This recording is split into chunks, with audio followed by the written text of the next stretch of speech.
pejuang CPNS, ini adalah soal analogi level 3. Tentunya soal analogi level 3 ini tentu lebih sulit dari soal analogi level 1 dan level 2. Mari kita bahas soal.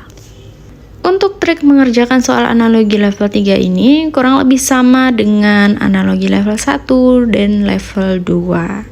Yang pertama, pahami jenis hubungan antar kata. Kalian harus memahami hubungannya apa atau analoginya apa. Baru cari jawabannya berdasarkan analogi atau hubungan kata tersebut di soal. Yang kedua, identifikasi kata kunci dalam pasangan analogi. Ini mencari kata kuncinya apa. Yang ketiga, ciptakan kalimat atau cerita pendek. Kalian bisa membuat kalimat dari soal analogi tersebut. Hal ini akan mempermudah kalian untuk menjawab soal analogi. Manfaatkan metode eliminasi. Trik ini digunakan jika dalam opsi Anda meyakini bahwa ada 2 jawaban yang dirasa benar. Mari kita bahas soal. Soal yang pertama, sekolah, siswa, belajar. Sekolah ini adalah tempat. Siswa ini adalah subjeknya dan belajar ini apa yang dilakukan oleh siswa. Jadi kita analogikan seperti ini. Sekolah tempatnya siswa untuk belajar. Sekolah tempatnya siswa untuk belajar. Kita analisis opsinya. Yang A, kantin makan siswa. Kantin tempatnya makan untuk siswa. Bisa tidak? Masih nyambung kalimatnya ya. Kantin tempatnya makan untuk siswa. Namun harusnya siswanya ya ada di kata yang kedua. Kantin tempatnya siswa untuk makan. Sekolah tempatnya siswa untuk belajar. Berarti yang A bukan. Oke, yang A bukan. Yang B, dokter, pasien, periksa. Ini dokter, ini orangnya ini sudah bukan ya. Berarti bukan. Yang C, laboratorium, oke, tempatnya ilmuwan. Ini subjeknya meneliti apa yang dilakukannya. Jadi laboratorium tempatnya ilmuwan untuk meneliti. Oke, bisa jadi. Yang D, rumah ayah ibu. Rumah tempatnya ayah untuk ibu. Ini bukan ya, karena ini ya subjek sama subjeknya. Yang E, sekolah tempatnya guru untuk rapat. Bisa jadi ini tempat, ini orangnya atau subjeknya, rapat apa yang dilakukan. Ini bisa jadi. Hanya saja kalau yang E, sekolah itu bukan hanya tempatnya guru untuk rapat. Bisa juga mengajar, bisa juga melakukan sesuatu yang lain. Jadi ini bukan. Berarti jawabannya yang C.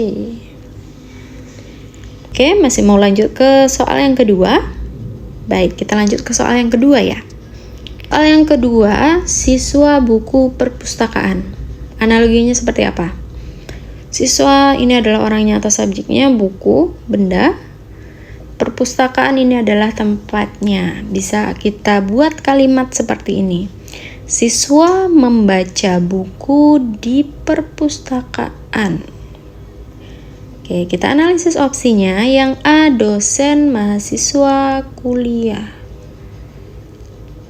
Dosen, mahasiswa, kuliah. Ini beda ya. Karena ini sama-sama ya benda, tapi yang kedua ini bukan benda mati yang digunakan oleh subjek yang pertama. Berarti ini bukan. Yang B, orang tua, anak, ibu. Ini juga bukan. Karena sama-sama ya subjeknya. Yang C, nasabah, uang bank. Oke, nasabah nih subjek yang pertama, ya benda hidup. Uang, ya yang kedua kata benda.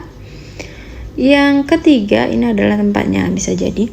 Yang D, pembeli, makanan, gudang. Pembeli, ya ini subjeknya, makanan kata bendanya, gudang. Oke, bisa jadi ya. Yang E, anak, kelereng, rumah. Ya ini bisa jadi juga ya. ini kata subjeknya, ini kata benda, ini ya tempat. Oke, kita eliminasi dari ketiga jawaban ini. Kalau yang anak bermain kelereng di rumah. Main kelereng di rumah. Biasanya kalau main kelereng bisa di halaman rumah ya. Ini di rumah. Kalau siswa membaca buku di perpustakaan, membaca buku itu memang tempatnya hanya di perpustakaan. Kalau ini rumah, bukan satu-satunya tempat untuk bermain kelereng. Berarti ini kita eliminasi bukan. Yang D, pembeli. Kalau pembeli pasti membeli ya. Jadi pembeli membeli makanan di gudang. Gudang itu tempat menyimpan makanan, bukan membeli makanan. Jadi ini bukan.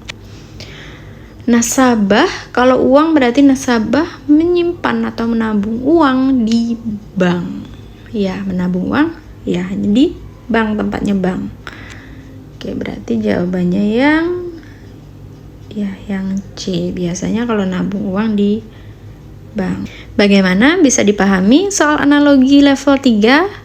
Lebih sulit tentunya dari level 1 dan 2 ya. Semangat belajar untuk pejuang CPNS 2024.